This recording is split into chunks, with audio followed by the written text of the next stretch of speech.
हरे Krishna. Shrimad Bhagavatam canto 10 chapter 80। Dwarka में भगवान कृष्ण से ब्राह्मण सुदामा की भेंट। राजा परीक्षित ने कहा, हे प्रभु, हे स्वामी, मैं उन असीम शौर्य वाले भगवान मुकुंद द्वारा संपन्न अन्य शौर्यपूर्ण कार्यों के विषय में सुनना चाहता हूँ। हे ब्राह्मण, जो जीवन के सार को जानता है और इंद्रिय तृप्ति के लिए प्रयास करने से ऊब चुका हो, वह भगवान उत्तम श्लोक की दिव्य कथाओं को बारंबार सुनने के बाद भला उनके परित्याग कैसे कर सकता है। असली वाणी वही है जो भगवान के गुणों का वर्णन करती है। असली हाथ वे हैं जो उनके लिए कार्य करते हैं। असली मन वह है जो प्रत्येक जड़ चेतन के भीतर निवास करने वाले उन भगवान का सदैव स्मरण करता है। और असली कान वे हैं जो निरंतर उनकी पुण्य कथाओं का श्रवण करते हैं। वास्तविक सिर वही है जो जड़ चेतन के बीच भगवान की अभिव्यक्तियों का मनन करता है। असली आँखें वे हैं जो एकमात्र भगवान का दर्शन करती हैं। और असली अंग वे हैं जो भगवान या उनके भक्तों के चरणों को पखारने से प्राप्त जल का नियमित रूप से आदर करते हैं। सूत गोस्वामी ने कहा, विष्णुरात द्वारा इस तरह प्रश्न किए जाने पर शक्ति संपन्न ऋषि पादरायनी ने, जिनका हृदय भगवान वासुदेव के ध्यान में पूर्णतया लीन रहता था, यह उत्तर दिया। सुखदेव गोस्वामी ने कहा, भगवान कृष्ण का एक ब्राह्मण मित्र सुदामा नामक था, जो वैदिक ज्ञान में प्रकांड पंडित था और समस्त इंद्रिय भोग से उदासीन था। इससे भी बढ़कर उसका मन शांत था और उसकी इंद्रियां संयमित थीं। गृहस्थ के भांति रहते हुए जो कुछ उसे अपने आप मिल जाता था, वह उसी से भरण पोषण करता था। मैले कुचैले वस्त्रधारी उस ब्राह्मण की पत्नी उसके साथ कष्ट भोग रही थी और भूख के कारण दुबली हो गई थी। एक बार उस गरीब ब्राह्मण की सती साध्वी पत्नी उसके पास आई। उसका मुख त्रास के कारण सूखा था। भय से कांपते हुए वह इस प्रकार बोली। सुदामा की पत्नी ने कहा, हे ब्राह्मण, क्या यह सत्य नहीं है कि लक्ष्मी जी के पति आपके निजी मित्र हैं? यादवों में सर्वश्रेष्ठ वे भगवान कृष्ण ब्राह्मणों पर दयालु हैं और उन्हें अपनी शरण देने के लिए अतीव इच्छुक हैं।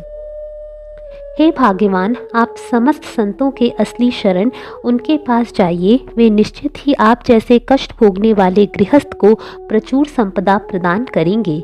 इस समय भगवान कृष्ण भोजों, वृष्णियों तथा अंधकों के शासक हैं और द्वारका में रह रहे हैं। चूँकि वे ऐसे भी व्यक्ति को जो उनके चरण कमलों का केवल स्मरण करता हो अपने आपको दे देने वाले हैं, तो फिर इसमें क्या संशय है कि ब्रह्मांड के गुरु स्वरूप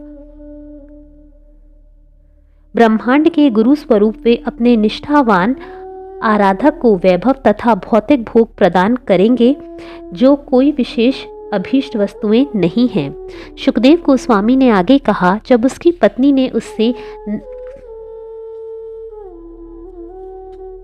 नाना प्रकार से अनुरोध किया तो ब्राह्मण ने अपने मन में सोचा, भगवान कृष्ण के दर्शन करना निसंदेह जीवन की सबसे बड़ी उपलब्धि है। अतएव उसने जाने का निश्चय कर लिया। किंतु उसने पहले अपनी पत्नी से यूँ कहा, हे कल्याणी, यदि घर में ऐसी कोई वस्तु हो जिसे मैं भेंट रूप में ले जा सकूं तो मुझे दे दो। सुदामा की पत्नी अपने पड़ोसी ब्राह्मणों के से 4 मुट्ठी चावल चिड़वा मांग लाई। उन्हें फटे वस्त्र में एक टुकड़े से बांधा और भगवान कृष्ण के लिए उपहार रूप में उसे अपने पति को दे दिया। वह साधु ब्राह्मण चिड़वा लेकर द्वारका के लिए रवाना हो गया और लगातार विस्मित होता रहा, मैं किस तरह कृष्ण के दर्शन कर सकूंगा। विद्वान ब्राह्मण ने कुछ स्थानीय ब्राह्मणों के साथ मिलकर 3 सुरक्षा चौकियां पार कर ली और अब वह 3 ड्योढ़ियों से होकर भगवान कृष्ण के आज्ञाकारी भक्तों, अंधकों तथा वृष्णियों के घरों के पास से गुजरा, जहां सामान्यतया कोई भी नहीं जा सकता था। तत्पश्चात वह भगवान हरि की 16,000 रानियों के ऐश्वर्यशाली महलों में से एक में घुसा और ऐसा करते समय उसे ऐसा अनुभव हुआ मानो वह ब्रह्मानंद प्राप्त कर रहा हो। उस समय भगवान अच्युत अपनी प्रियतमा के पलंग पर विराजमान थे। उस ब्राह्मण को कुछ दूरी पर देखकर भगवान तुरंत उठ खड़े हुए और मिलने के लिए आगे आए और बड़े ही हर्ष के साथ उसका आलिंगन किया। कमल नयन भगवान को अपने प्रिय मित्र विद्वान ब्राह्मण के शरीर का स्पर्श करने पर गहन आनंद की अनुभूति हुई और उनकी आंखों से प्रेम के आंसू झरने लगे। भगवान कृष्ण ने अपने मित्र सुदामा को बिस्तर पर बैठाया। फिर समस्त जगत को पवित्र करने वाले भगवान ने स्वयं नाना प्रकार से उनका आदर किया और हे राजन, उसके पांव धोए तथा उसी जल को अपने सिर के ऊपर छिड़का। उन्होंने उसके शरीर पर दिव्य सुगंधित चंदन, अगरू तथा कुमकुम का लेप किया और सुगंधित धूप तथा दीपों की पंक्तियों से खुशी खुशी उसका पूजन किया। अंत में पान देने के बाद उसे दान में गाय दी और मधुर शब्दों से उसका स्वागत किया।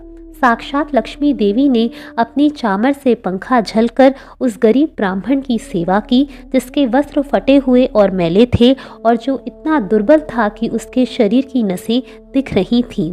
राजमहल के निवासी निर्मल कीर्ति वाले भगवान कृष्ण को इस फटे पुराने और मैले वस्त्र पहने ब्राह्मण का इतना प्रेम से सम्मान करते देखकर चकित हो गए।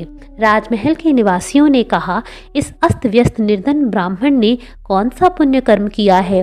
लोग उसे नीच तथा निंदनीय मानते हैं, फिर भी तीनों लोकों के गुरु और श्री देवी के धाम आदर पूर्वक उसकी सेवा कर रहे हैं। लक्ष्मी को अपने पलंग पर बैठा हुआ छोड़कर भगवान ने इस ब्राह्मण का आलिंगन किया है, मानो वह उसका बड़ा भाई हो। सुखदेव गोस्वामी ने कहा, हे राजन, एक दूसरे का हाथ पकड़कर कृष्ण तथा सुदामा अत्यंत हर्ष के साथ बातें कर रहे कि किस तरह कभी वे दोनों अपने गुरु की पाठशाला में साथ साथ रहे थे। भगवान ने कहा, हे ब्राह्मण, आप धर्म को भली भांति जानने वाले हैं।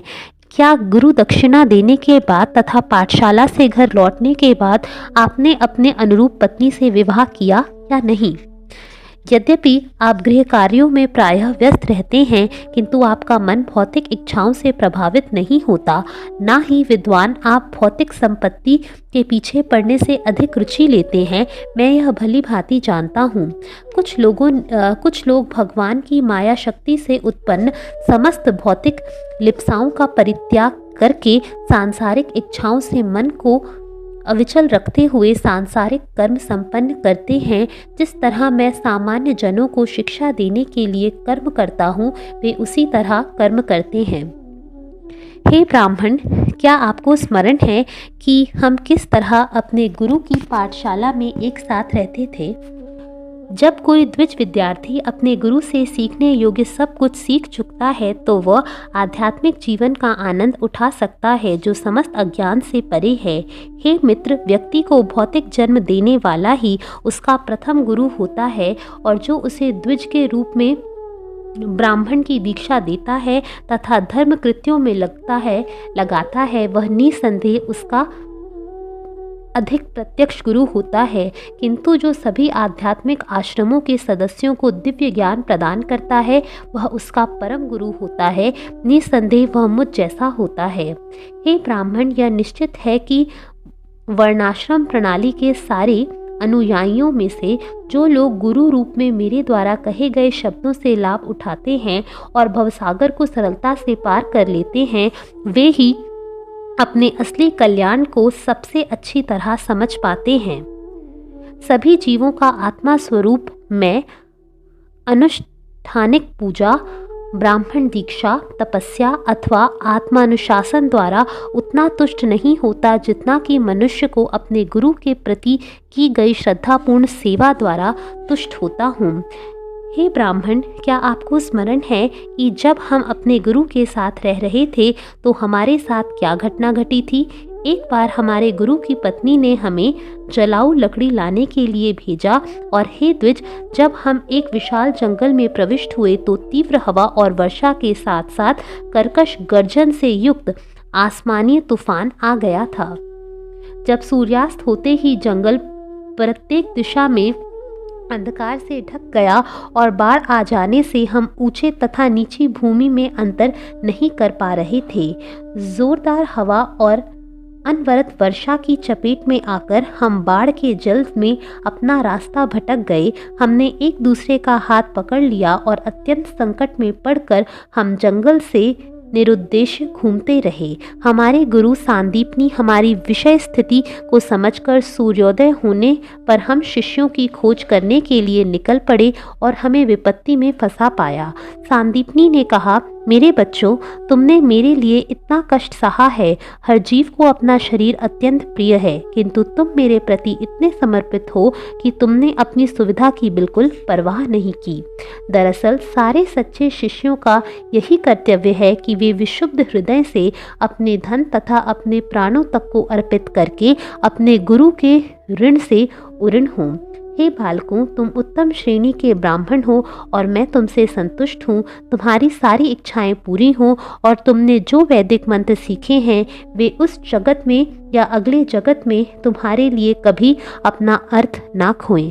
भगवान कृष्ण ने आगे कहा, अपने गुरु के घर में रहते समय हमें इस तरह के अनेकानेक अनुभव हुए।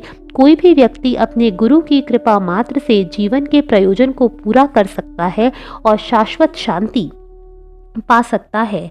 ब्राह्मण ने कहा, हे देवों के देव, हे जगत गुरु, चूंकि मैं पूर्ण काम अपने गुरु के घर पर आपके साथ रह सका, अतः मुझे अब प्राप्त करने के लिए बचा ही क्या है।